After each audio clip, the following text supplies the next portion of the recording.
வணக்கம். நாம இன்னைக்கு பார்க்க போற மூலிகை வரிசை தொகுப்புல இன்னைக்கு பார்க்க போற மூலிகை பிரண்டை.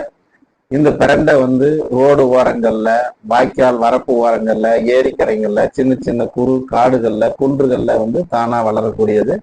ஒரு சிலர் உணவுக்காகவும் மருத்துவத்துக்காகவும் வீட்டு தோட்டங்கள்ல, வீடுகள்ல, தோட்டங்கள்ல, மாடி தோட்டங்கள்ல இதை பயன்படுத்துறாங்க. பிரண்டையில பல ரகம் உண்டு. முப்பிரண்டை, சதுர பிரண்டை, களிப்பிரண்டை, தீம்பிரண்டை, புளிப்பிரண்டைன்னு நிறைய ரகங்கள் இருக்கு.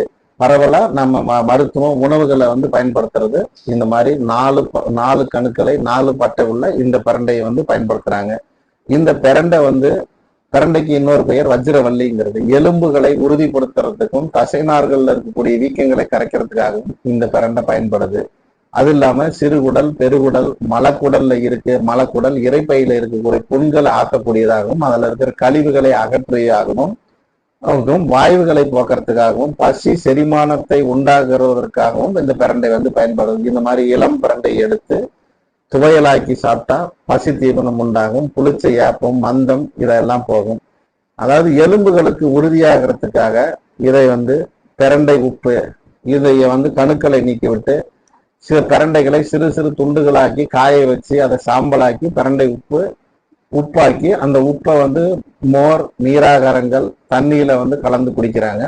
அது இல்லாம பிரண்டைக்கு சம அளவு சோத்து உப்பு அல்லது இந்துப்பு சேர்த்து பிரண்டை உப்பாக பயன்படுத்தி உணவுகள்ல பயன்படுத்துறாங்க. இது அனைத்தையும் பயன்படுத்துறதுனால எலும்புகள், வயிற்று புண்ணு, வாய்வு கோளாறுகள் நீங்கும். இது போன்ற பல மூலிகைகளை பற்றி அறிந்து கொள்ள நாளை சந்திப்போம். நன்றி, வணக்கம்.